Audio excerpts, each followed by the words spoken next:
for music, do you? Well, it goes like this: the fourth, the fifth, the minor fall, and the major lift, the baffled king composing hallelujah, hallelujah, hallelujah, hallelujah, hallelujah.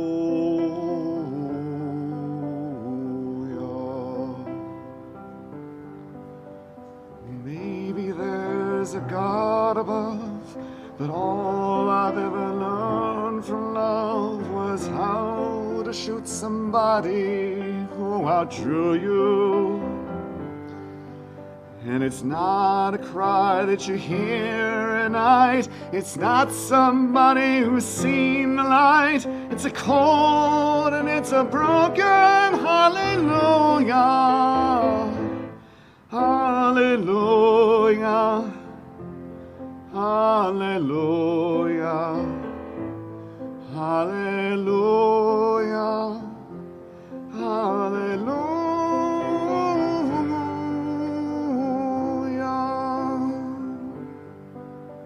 You say I took the name in vain. I don't even know the name, but if I did, well, really, what's it to you? There's a blaze of light in every word. It doesn't matter which you heard. The broken of a holy hallelujah. Hallelujah. Hallelujah. Hallelujah. Hallelujah. Hallelujah.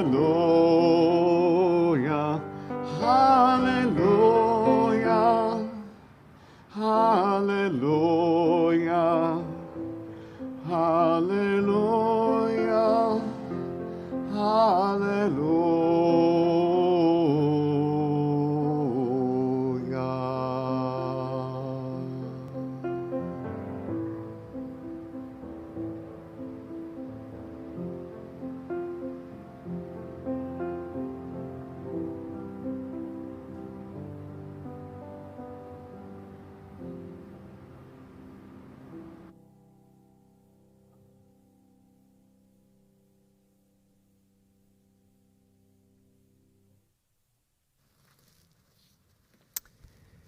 Good morning and welcome everybody. A special welcome to our visitors who might be with us for the first time or one of the first times. I am Vanessa Southern. I'm the senior minister here at the First Unitarian Universalist Society of San Francisco.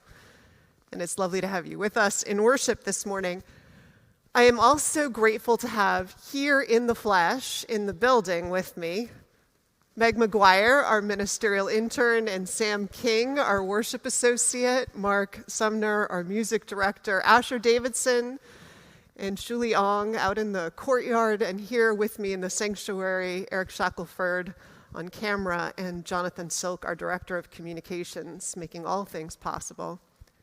And of course, Joe Chapeau, who's monitoring the chat. So if you have questions, feel free to put them on the chat and he will respond. And of course, we're really grateful for Thomas Brown, who's with us here this morning, also helping us make this morning possible.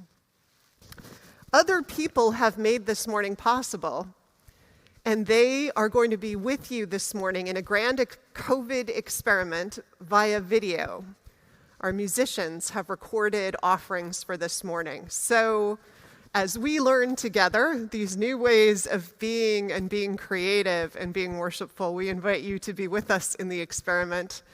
The sound quality might not always be what you're used to. We'll see. We're doing our best as we see what might be possible for the rest of this year together. I want to light a candle here, as we have every week, excuse me, for all of you who are with us here in spirit, though not in body, but as a symbol of the fact that you are here with us in spirit that we are here together. And we light it until such time as we can be together again in this space.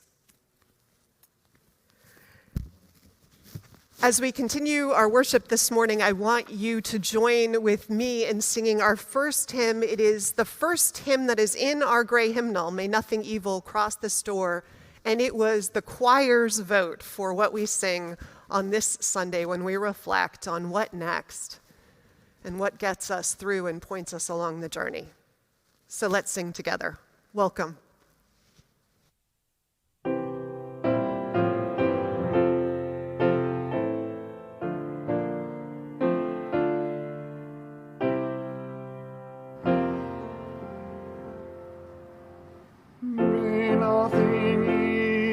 Cross this door, and may ill fortune never pry about these windows. May the roar and rain go by.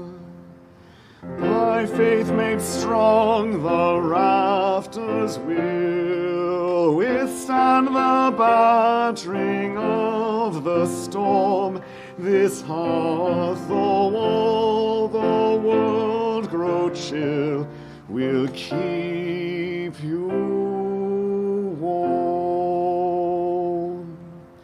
Peace shall walk softly through these rooms, touching our lips with holy wine, till every casual corner blooms into our shrine. With laughter drown the raucous shout, and though these sheltering walls are thin, may they be strong to keep hate out and hold love in.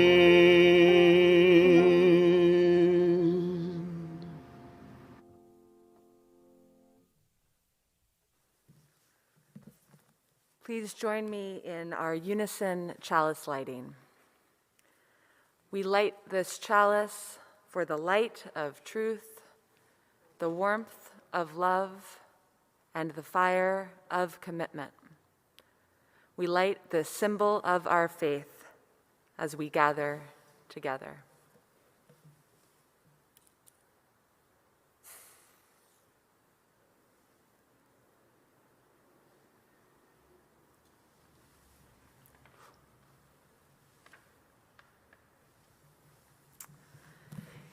If this is your first time watching, we are so glad you're here. You can follow along in the order of service, which is available in the description of this video, or is emailed to everyone who receives our newsletter. If you are not yet receiving our newsletter, we hope you'll sign up. You can find the information about that also in the description of this video and in your order of service. Today, and just about every Sunday after worship, we invite you to join us for a Zoom coffee hour.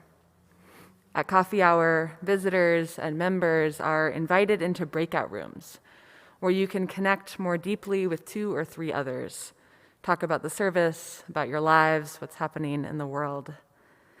Again, the link to that Zoom coffee hour is in the description of this video and your order of service. And thank you especially to Alex Dar for hosting and the other team of volunteers who are stepping up to do that too. Also in your order of service, you'll find an extensive list of upcoming opportunities to connect with others in this community for fellowship, fun, and faith formation. We hope you'll read through the offerings and join in anything that interests you. All of these events pretty much are hosted on Zoom, and you have the opportunity to join either via video or to simply call in by phone. If you're looking for a grounding way to start or end your day, I want to bring your attention in particular to 2 offerings from our members. UUSF member Elena Perez leads a morning meta meditation on Tuesdays, Thursdays, and Saturdays from 8 to 8:30 a.m. The practice is simple and appropriate for all religious backgrounds and any level of experience with meditation. Similarly, and newly among our faith formation offerings is an evening yoga class led by member Amy Hunt on Wednesdays at 7 p.m. The sessions are open to anyone with any or no experience with yoga and are designed to promote relaxation, focus, and resilience in particular. Another opportunity that we want to bring to your attention is that this coming Saturday, November 21st, we'll be hosting our third Spirit Saturday, which is an experiment that was started last year. At Spirit Saturday, each of us will pick a workshop to participate in for about an hour and a half before returning to the full group for reflection and conversation. You'll find in the order of service some more information about the 3 different workshops that are being offered and how you can register in advance. And we hope you'll join us. If you are interested in gathering virtually with others from this community on Thanksgiving Day, we hope you'll consider joining me for fellowship and tea from 11 to 12:30 on November 29th. If you register between now and tomorrow, you'll receive also a small care package that we'll enjoy together as we gather virtually. And lastly, as you'll see in your order of service, our offering today will be taken for the San Francisco Marin Food Bank, for our hungry neighbors, born out of love for one another and our commitment to ease the tide of human suffering. You have a chance this morning both to donate money to help make the programs of the food bank possible, and also to sign up to volunteer your time and serve its mission.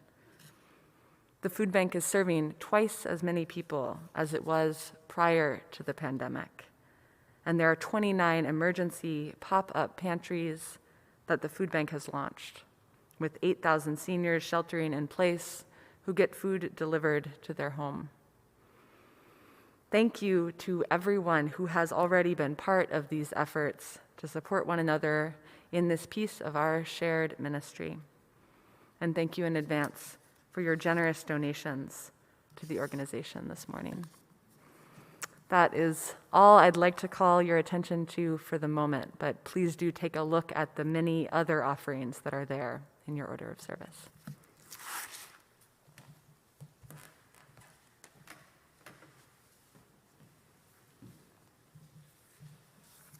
Now please join me for our spoken covenant and sung doxology. The words are printed in your order of service. Love is the spirit of this church, and service is its prayer. This is our great covenant, to dwell together in peace, to seek the truth in freedom, and to help one another.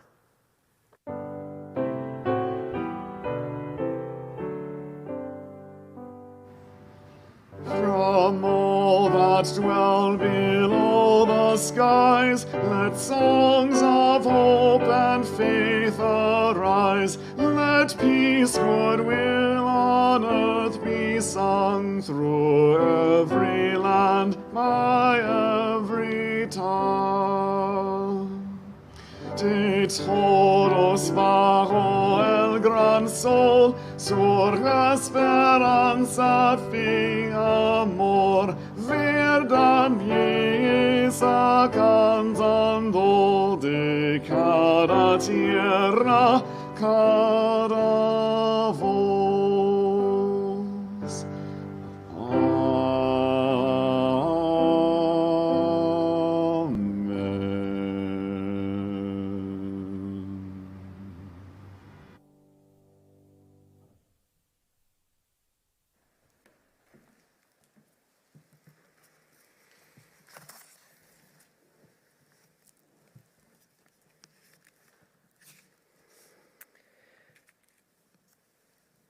I don't know about the rest of you, but there is a level of fatigue lately that only recently I have been able to realize is there and begin to sense the depths of.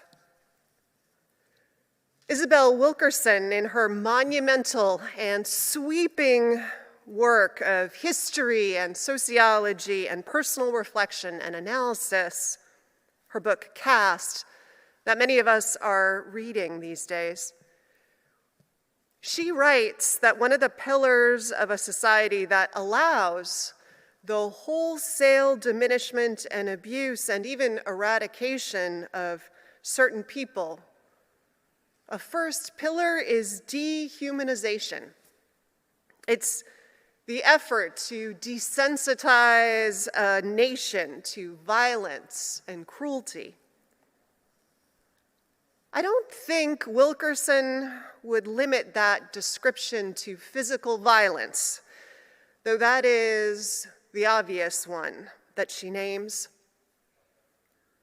Reading her, it occurred to me that I think we have all been on a 4-year journey of systematic desensitization to all kinds of violence, spiritual and psychological included.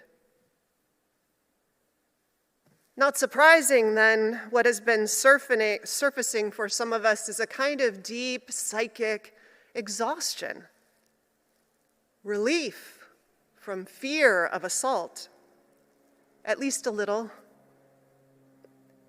And best of all, most energizing and uplifting is the possibility, too, that we are awakening to reorient ourselves and chart a new course. For me, the image that comes to mind, or has been coming to mind, is an ocean of sort of open seas, a sense of a new adventure, a new journey as a nation, as individuals, about to begin. Any good ship, as we know, needs ballast for the hull to weight it and keep it anchored, steady and deep in the water. And any good captain or crew need to know, well, their North Star, or at least a general compass direction for where they might be headed. This service is about asking what people are putting as ballast in their hull to anchor them for this next journey we begin together. Where and what is their North Star? Where is the general compass heading that tells the direction that we feel in our bones we need to go? Some responses to that question have already been served up in the prelude by Reiko and Asher's song, in the hymn, in the covenant, in our doxology. So I invite you to sink deep into the experiment of the morning, of all these offerings, masked free songs sung from home, readings, poetry. There will be no wrapped up present at the end, but today is maybe more like a buffet of offerings. Take what feeds you. Pack it for the long sail through somewhat charted waters of a journey back to ourselves.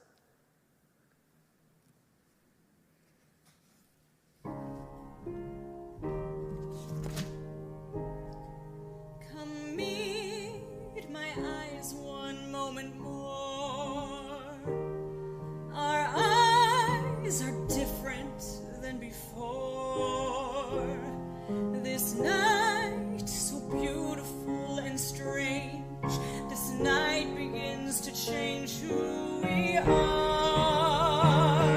Don't turn away, it's only love, quietly coming to you, whispering through you. Take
recognizing that there is human suffering all over this world in the course of natural and human catastrophes.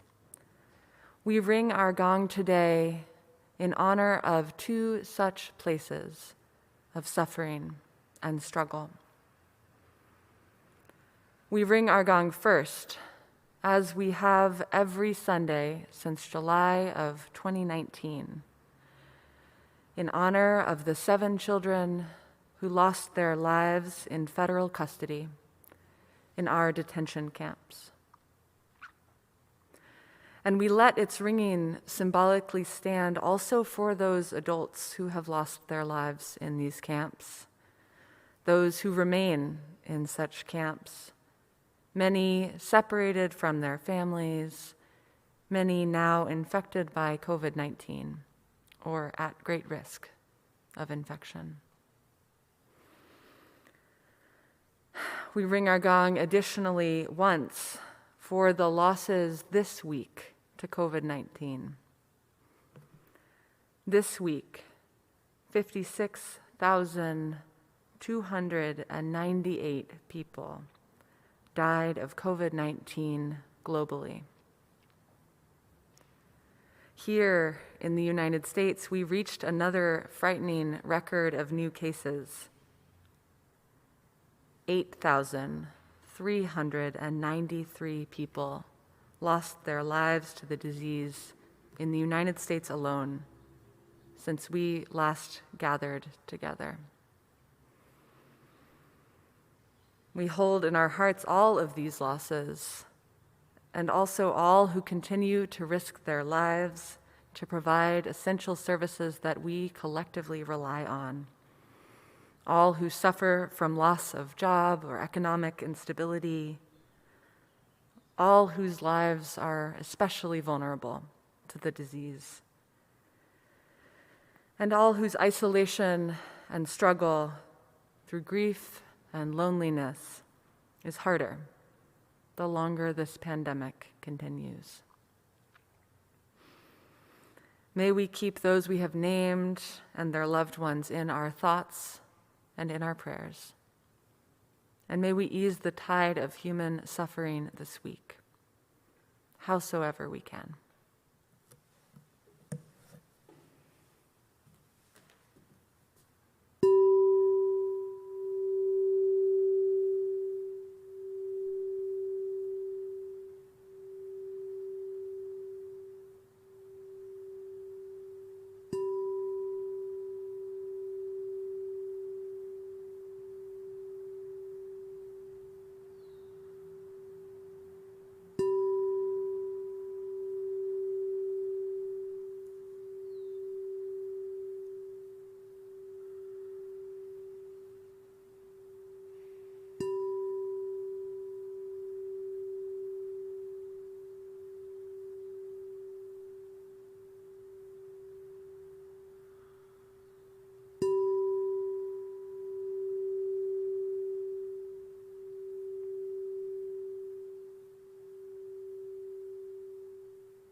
I invite you to enter with me now into a time of spoken and silent meditation. After all the noise of these past few weeks, the clamoring and the buzzing in ourselves and all around us, May we settle together a bit more into this moment. May we enter into a time of shared silence.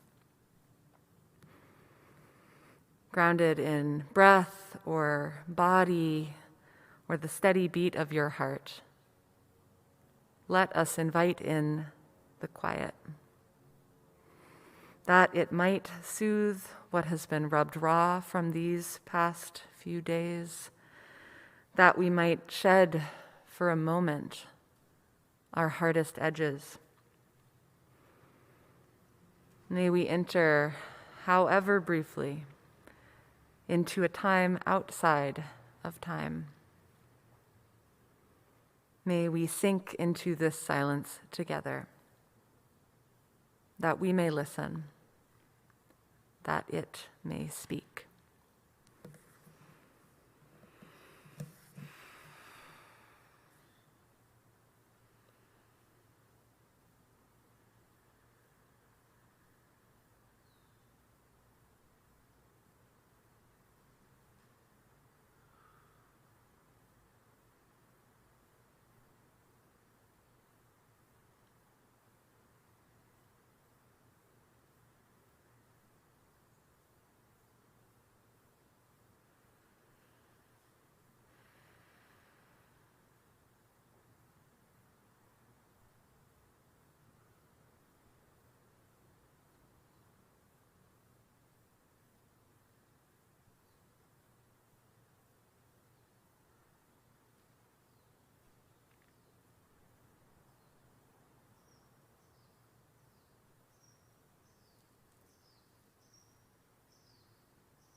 We return together, holding whatever swelled up in that quiet, honoring the silent meditations of our hearts, carrying forward that wisdom from the stillness, the reminder that even amidst the clamor of the world, the respite of quiet is possible.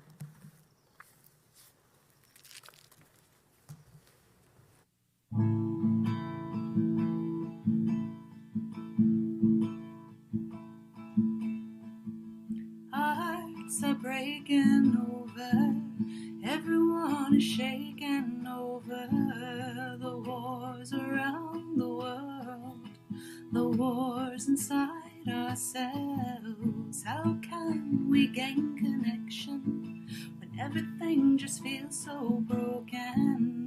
The violence that surrounds us, indifference all around us.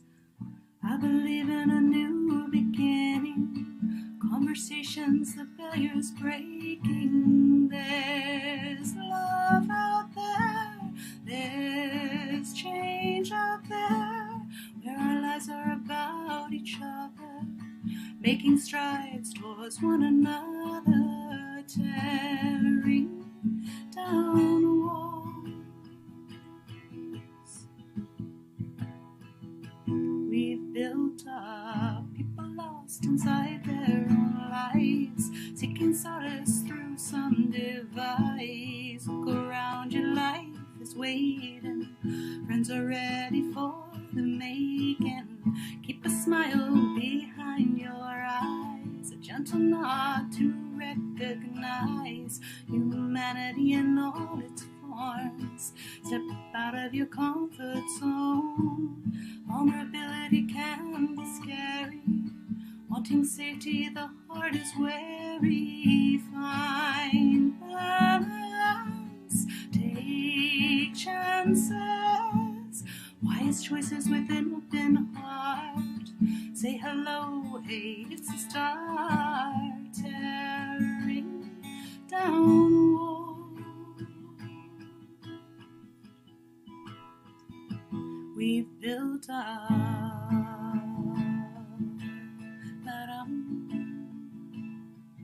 La-dum-da, la-dum-da, la-dum-da, la-dum,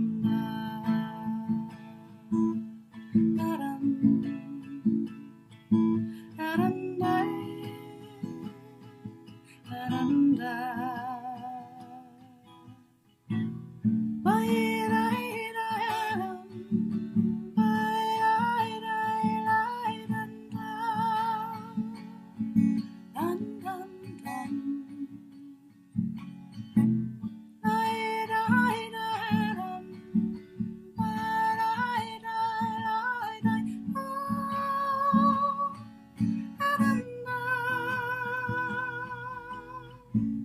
There's a place where we can breathe again. There's a place where Black Lives Matter. Keep talking about the injustice. Know our history and how it shaped us. Speak about the refugees, equal rights and mass shootings. Too long we've lived in silence, ignoring all the violence. Let's make a promise here. Open our eyes and hearts to hear our true calling. Compassionate human bonding. It's not impossible, it's so attainable. Tearing down.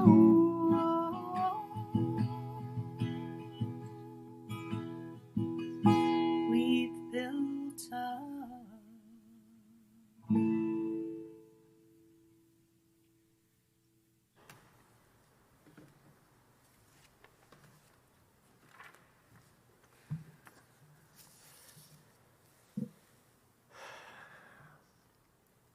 I know it's only November, but what a year. The protests in Hong Kong and the violent crackdown, Australian wildfires, West Coast wildfires, Ebola in the DRC, explosions in Beirut, COVID, the deaths of RBG and John Lewis, the killings of George Floyd and too many others, and apparently murder hornets. After all of that, even when it looks like there's a silver lining or a light at the end of the tunnel, even when something big seems to happen right, it can be hard to accept it. And there's plenty of reason to believe that the other shoe will drop.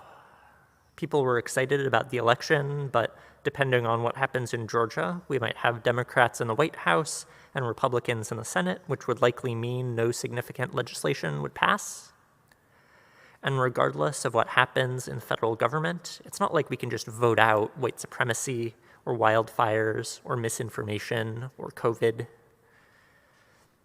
We might like to think that we're better here in California, but even with leadership that listens to science, we're still having a second wave of COVID infections. We still have a forest management strategy of fire suppression, and we don't listen to native leaders who had been managing California's fires for millennia before white settlers got here. Even if we agree that cash bail is bad, we couldn't figure out how to get rid of it, and I don't know about you, but there were definitely a lot of ballot propositions that didn't go the way that I wanted them to. And I don't mean to focus on any particular political issue, except to say it's always easier to criticize what's happening somewhere else, and to think that politics is what's happening in Wisconsin or North Carolina or Georgia, but we still have those issues here. So part of me is seeing everybody taking a well-deserved breath and thinking one election isn't the end of this work. We have to keep showing up tomorrow and the next day to fight white supremacy culture, not just in the country, but also in our church, in our communities, ourselves. And that work is going to take decades. But the other part of me,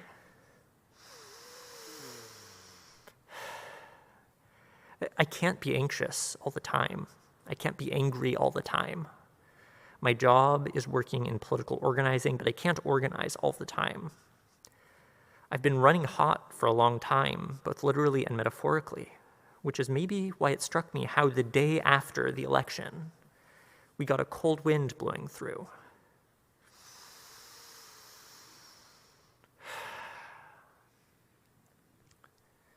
And then 2 days ago, we had a small drizzle of rain.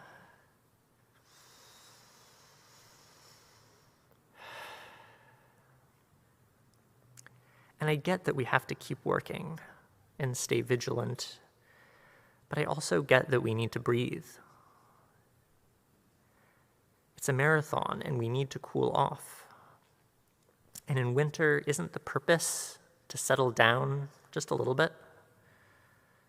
A time to regroup with our communities and ask ourselves the hard questions that we avoid in the hustle and bustle. 2020, what a year it has been. So much has happened, and we have done so much important work. But the year isn't over. Maybe December will give us what we need to carry on the work to come.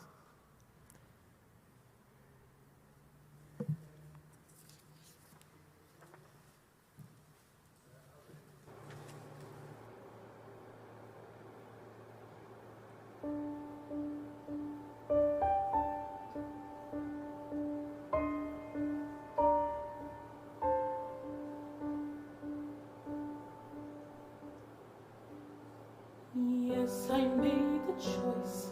For Papa, I will stay. But I don't deserve to lose my freedom in this way. You must stay. If you think that what you've done is right, well then you're a fool. Think again.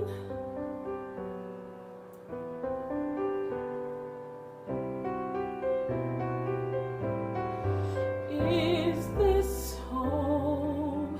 Is this where I should learn to be happy? Never dreamed that a home could be dark and cold. I was told every day in my childhood, even as we grow old, home should be where the heart is. Never were words so true. My heart's far, far away. Home is too. Is this home? Is this what I must learn to believe in? Try to find something good in this tragic place, just in case I should stay forever, held in this empty space. Oh, but that won't be easy. I know the reason why. My heart's far, far away. Home's alive. What I'd give to return to the life that I knew lately, and to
On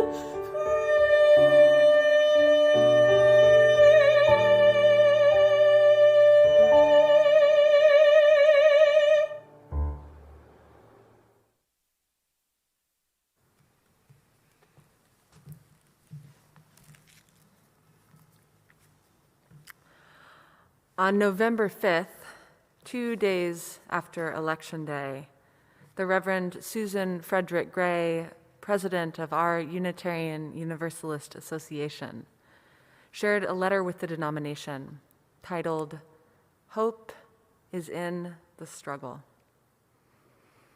As relevant today as it was last week, we share her words with you now. Dear leaders, she began, how is your spirit? These past few days and weeks have been a roller coaster, inviting waves of excitement, uncertainty, and activity. We knew that the 2020 election was not about election day, but election season. People began voting weeks ago, and the work to count every single vote is still happening. On that Thursday, in the face of deep uncertainty and anticipation, she reminded us that this civic practice is tied to our fifth principle, one of our fundamental commitments as a faith. She continued, as Unitarian Universalists, democracy is a core value and practice of our tradition. Our faith calls us to defend the integrity of the election results. Every voice matters. Every vote matters. We must continue to encourage everyone to be patient as all the votes are counted. Fair counting is worth the wait. Defending the election is worth the wait. She spoke of how we have lived out that commitment as part of what was giving her faith, commending the incredible leadership, action, and organizing of UUs at the local, state, and national level. More than 4,500 Unitarian Universalists from 800 congregations participated in the UU the Vote campaign. Through postcards, letters, phone calls, and texts, we contacted over 2.79 million voters. Across this country, we continue to witness systemic misinformation and voter intimidation tactics to suppress the vote. It shouldn't be this way, she writes. However, despite the suppression, there was an unprecedented turnout. This is a win for democracy. And we as UUs were part of making it happen. Reverend Susan Frederick Gray also stressed that the UU the Vote campaign was more than just a get out the vote effort. It was envisioned as a strategic campaign to help us build more muscle for partnership, courage, relationships with our neighbors, and articulating and embodying our values.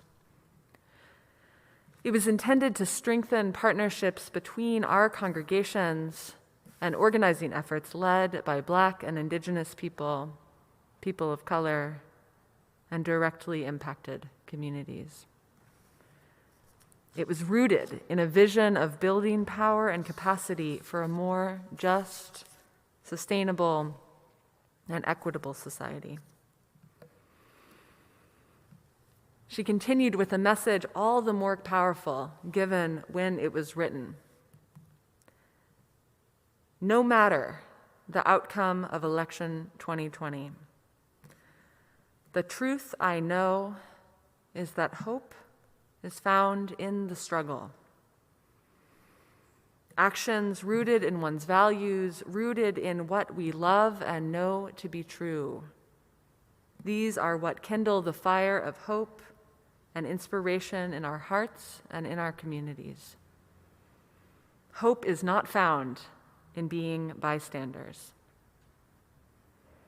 Hope grows when we show up for justice, for love, and for human dignity.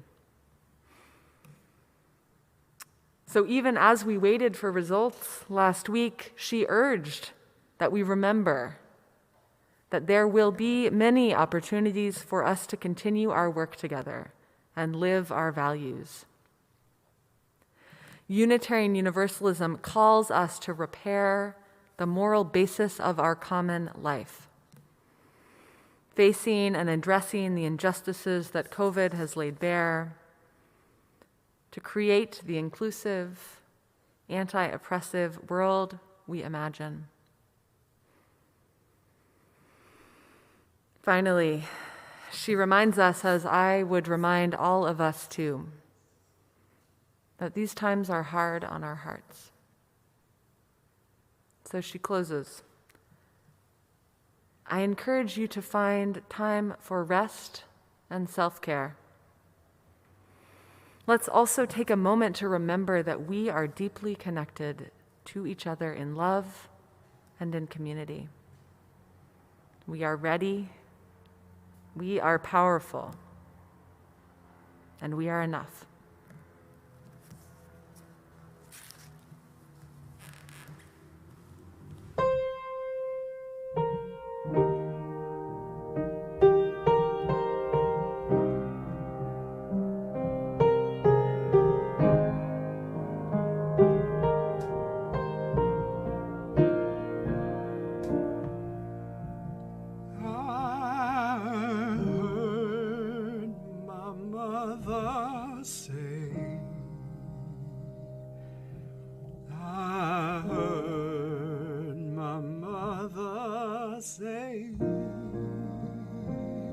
I heard my mother say, give me Jesus,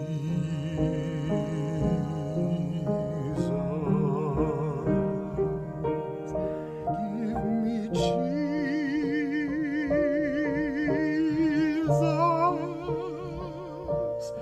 give me Jesus.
part of what we draw from these days is sacred stories. Sacred stories from sacred traditions that speak to us. Give me Jesus. Or around the world in this season, in our nation, the celebration of Diwali, offering some of its sacred stories to anchor us. Depending on where you live in India or what community you are from, you will have different traditions around the holiday of Diwali. Diwali, after all, is celebrated not just by Hindus, but Sikhs and Jains and even some Buddhists. So the stories will differ. But the celebration of 5 days, which started on November 12th, is without a doubt one of the biggest on the Indian subcontinent. And everywhere it begins with the lighting of diyas, or small earthenware lamps for which the celebration is named, that light the way into homes and temples, fireworks that last all night, special foods, new clothing and special clothing, and the exchange of good wishes.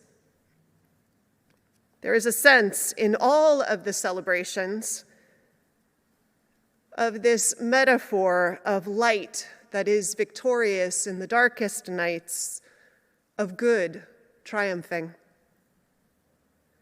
Two of the traditions around Diwali that seem most appropriate for where we find ourselves right now are ones we're going to share this morning. Two of the stories. Two of the stories that are centered during Diwali among Hindus especially involve the successful end of a battle with a demon who is finally defeated. How's that for appropriate? One of those stories, the one told by Hindus in the north of India, is a story of the Ramayana that begins with Lord Ram and his brother Lakshman, who are sent to live in the forest, banished by their stepmother who wants her own son to be king. Ram's wife, Sita, goes with them. She's a woman of great beauty, and unfortunately for her, the evil 10-headed demon Ravan hears of her beauty and comes to the forest looking for her. Ravan tricks and kidnaps Sita and takes her to his kingdom on the island of Lanka, which is perhaps the modern-day Sri Lanka. Ram and Lakshman search all over for Sita in vain for years. Finally, they encounter the monkey king Hanuman. Hanuman, who has the power of flight, finds Sita, and he and his army of monkeys join the brothers to fight for her return. For 10 days, the battle with the evil 10-headed demon Ravan wages, and just when it seems that Ram and Hanuman, Lakshman, and their armies will lose, Ram borrows a bow and arrow from the gods and defeats the evil demon. The villagers, hearing of how their greatest enemy will no longer trouble them, and long missing their young prince so long in exile, are said to have lit candles, diyas, along the road for Ram and his family to find their way home. More lamps, it is said, than there were stars in the sky.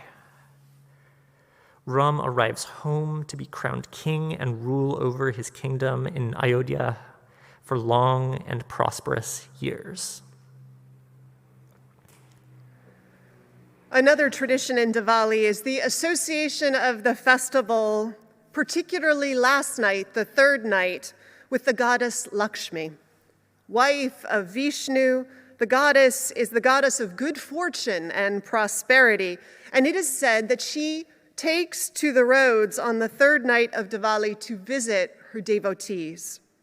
And so, you invite her in, opening doors and windows, literally, lighting earthenware lamps on windowsills and balcony edges and along walkways. You light diyas, in other words, not only for the prince who is finding his way home from exile, but on the third night for the goddess. You prepare to invite prosperity into your life for her to bless you on her journey. And it isn't just prosperity of the narrowest kind, not just material wealth that you're inviting. It is prosperity in the largest sense of joy, of abundance, of health, of family strength, of love. You invite all of that in out of the dark, long nights of winter. May we all find ways to do the same. Happy Diwali.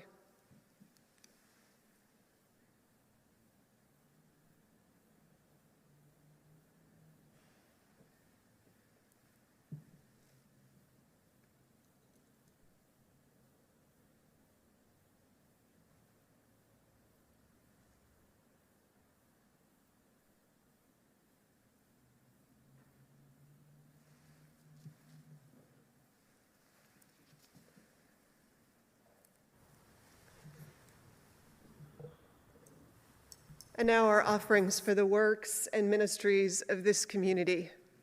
No, for the larger works and ministries of this community, for the San Francisco Marin Food Bank and the great need that they're serving at this point in time.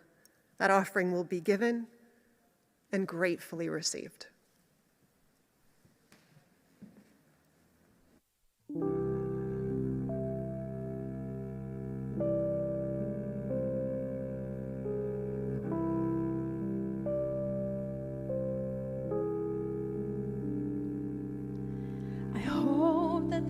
Stops raining, stops turning its back on the young. See, nobody here is blameless.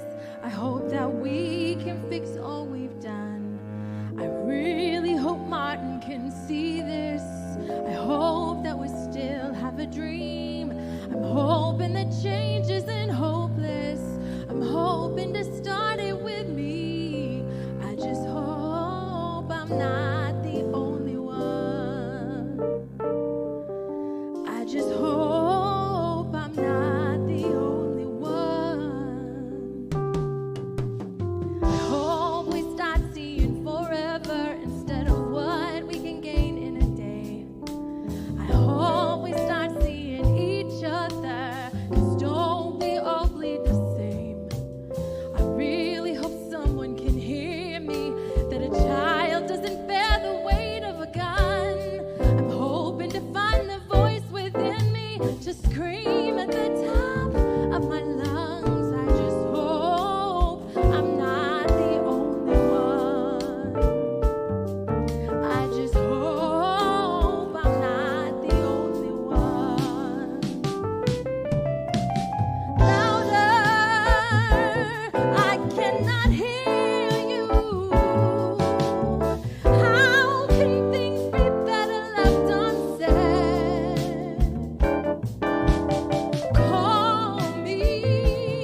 Call me a dreamer, but it seems that dreams are all that we've got left.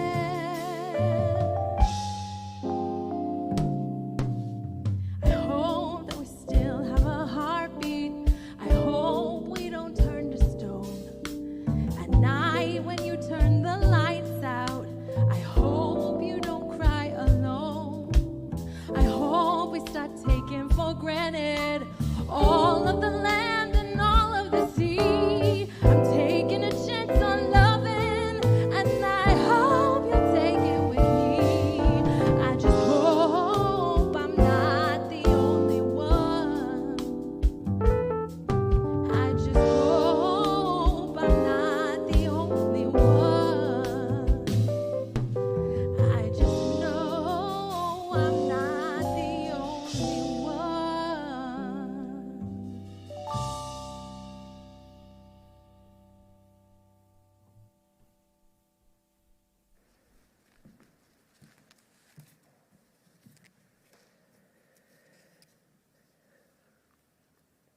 Well, I asked folks what was their wellspring, where did they find meaning, what was directing their feet in the unfolding of what next.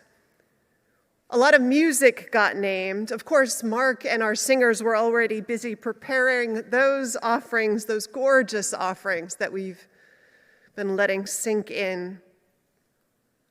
But all the other suggestions of music made me remember how a lyric can become like a mantra that we hang on to, or a piece of music can become like a theme song for our lives. Personally, for me, it's been the Dixie Chick song, I Hope, with its gorgeous litany of I hope statements that I would blast in the car on the way home from church every week. And its reminder, too, that our children are watching us, they put our trust in us, they're going to be like us. So let's learn from history and do it differently. I hope. For many, what's orienting us is a kind of crystallization about what to do differently. Sam and Rochelle, Fortier, Wadibia, and so many others named that for them, part of what it includes is the command to uproot racism, to name anti-Blackness, to help our communities get some larger cultural competency that will prepare us to step more lovingly, more equitably into the chapter of multicultural national life that awaits us, and work that is so obviously in need of being done with urgency. UU minister Elizabeth Stevens writes in a reading that was shared by Jane Stallman.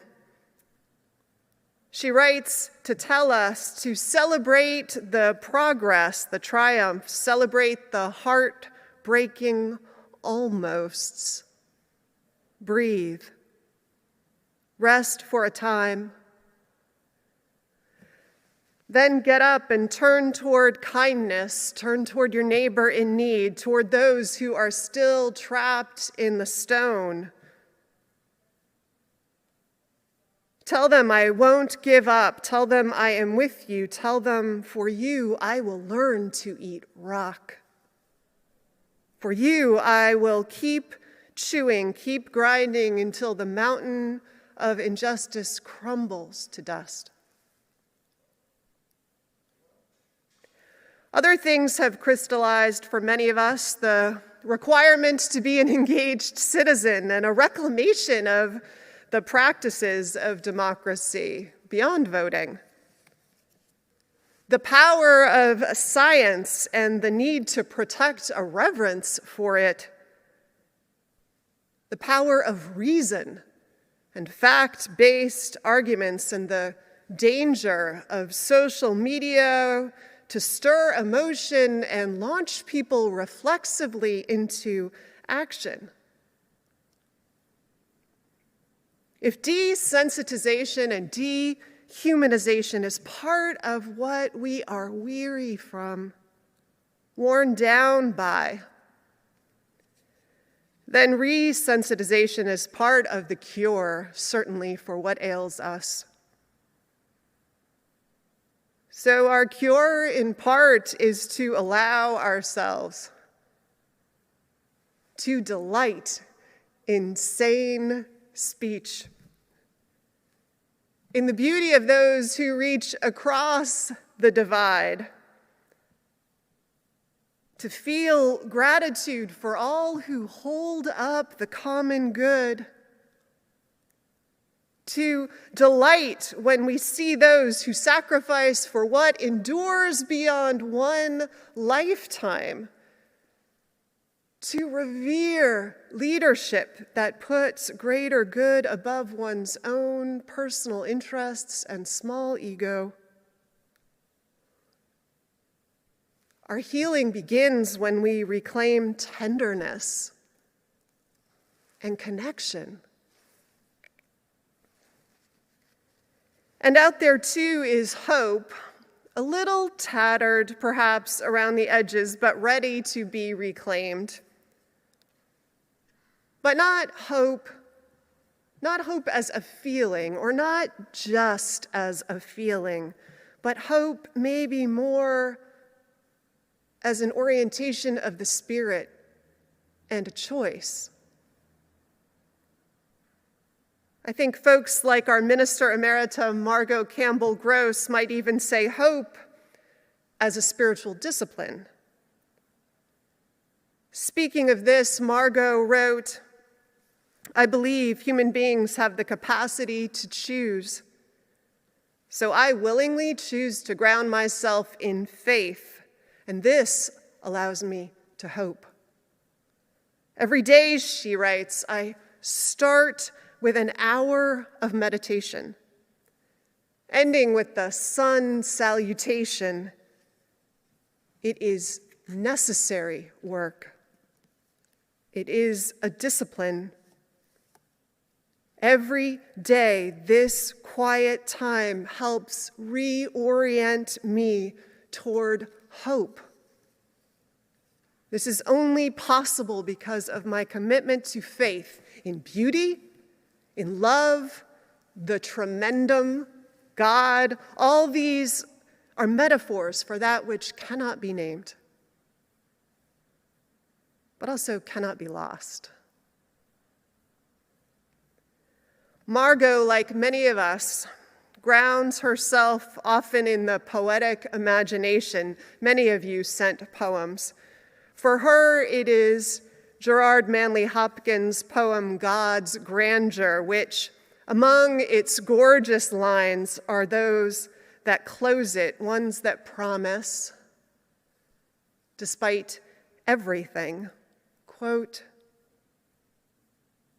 "The Holy Ghost over the bent world broods with warm breast and bright wings."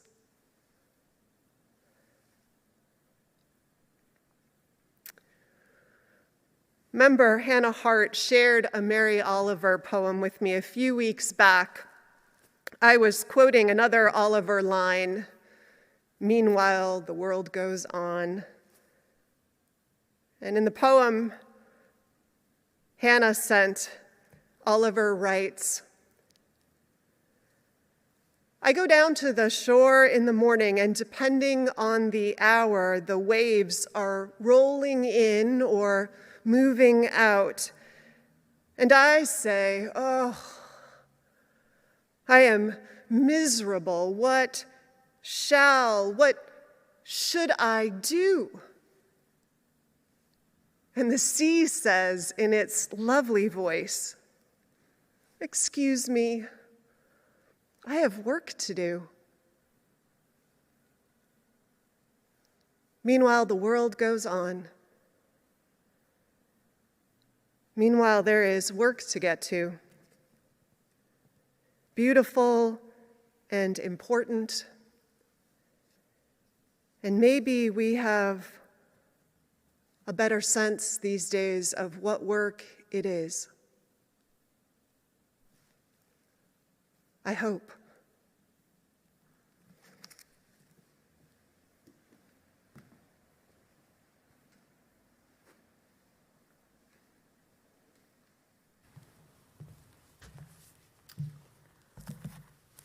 We offer you now the words of the Reverend Mark Bellatini, who once served this congregation as a ministerial intern and later as an interim assistant minister, and who also happened to be my minister growing up. A gorgeous reminder, maybe, of how what we do ripples out into the world and sometimes back again in a beautiful and virtuous circle. The words themselves, we hope, remind us all of what election promises we might renew to the world and ourselves in this season. I hear the polls are going to be open on Tuesday, all day. Good. I certainly intend to go to them, and I certainly invite you to go to them and vote too. But today I say the polls are not just open on Tuesday. I say they are open every day, every hour, even here, even now. I'm going to vote right now for the right to dream of a world where the word politics doesn't stop me in my tracks, and where the word honor still has a few good meanings left. I'm going to vote right now for the power of free people to actually be free, no matter who they are, no matter who has abandoned them, no matter who hates them. Actually, I'm going to vote for love.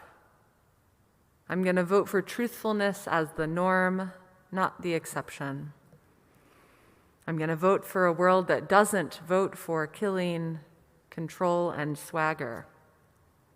I'm going to vote for you. I'm going to vote for me. Right now, right here. Silently, but for real. I invite you now to join me for our final hymn, 1030, We'll Build a Land. We'll build a land where we bind up the broken. We'll build a land where the captives go free, where the oil of gladness dissolves all morning. Oh, we'll build the promised land that can be. Come, build a land where sisters and brothers, anointed by love, may then create peace, where justice shall roll down like waters, and peace like an ever-flowing stream. We'll build a land where we bring the good tidings to all the afflicted and all those who mourn, and we'll give them garlands instead of ashes. Oh, we'll build a land where peace is born. Come, build a land where sisters and brothers, anointed by love, may then create peace, where justice shall roll down like waters, and peace like an ever-flowing stream. We'll be a land building up ancient cities, raising up devastations from old, restoring ruins of generations. Oh, we'll be a land of people so bold. Come, build a land where sisters and brothers, anointed by love, may then create peace, where justice shall roll down like waters, and peace like an ever-flowing stream. Come, build a land where the mantles of praises resound from spirits once faint and once weak, where like oaks of righteousness stand her people. Oh, come, build the land, my people, we seek. Come, build a land where sisters and brothers, anointed by love, may then create peace, where justice shall roll down like waters, and peace like an ever-flowing stream.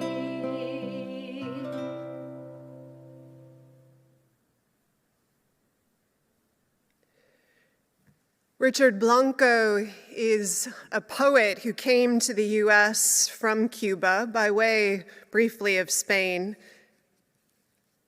He's an American immigrant citizen who spoke these words first on January 21st, 2013, at the inauguration of Barack Obama, speaking of one nation, under God and blue sky. We'll read the last 3 stanzas of it as we close this morning.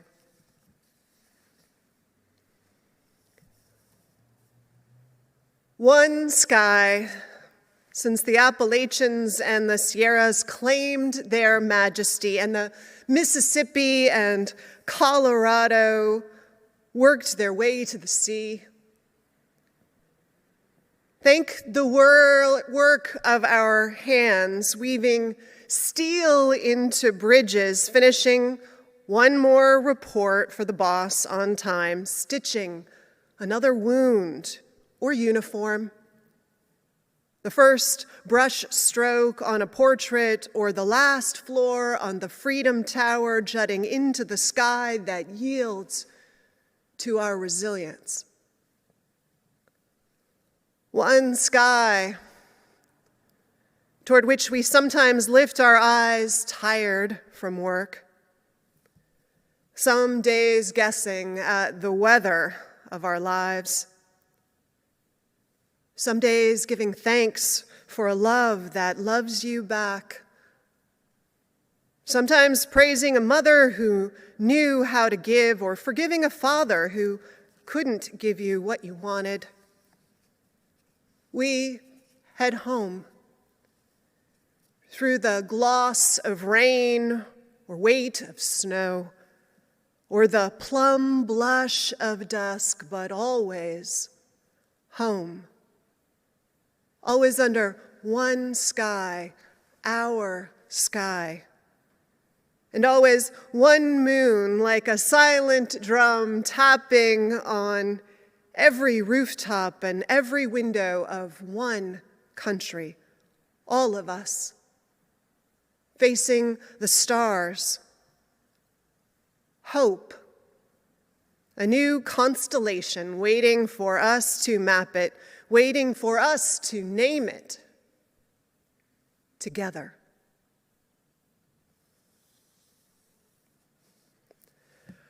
Irving Berlin arrived at age 5 from Russia, a small Jewish boy escaping the pogroms and discrimination and poverty of the place from which he was born. He would later write, among other songs, God Bless America, and this one about our blue sky days and hope. Blue skies, blue skies, blue skies.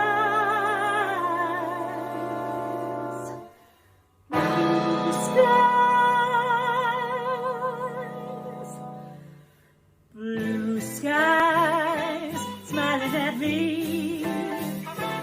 Nothing but blue skies, I see. Blue birds singing a song.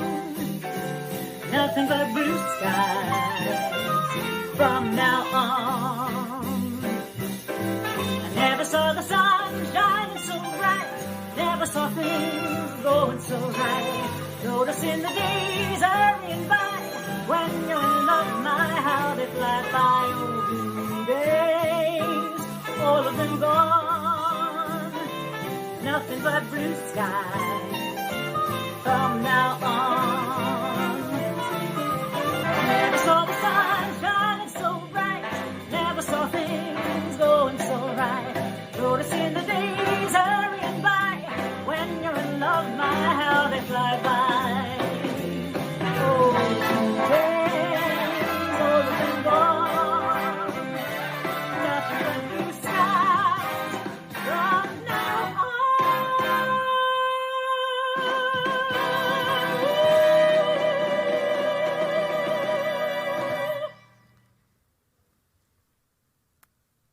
And now, in our comings and our goings, may the light of love shine upon us, out from within us.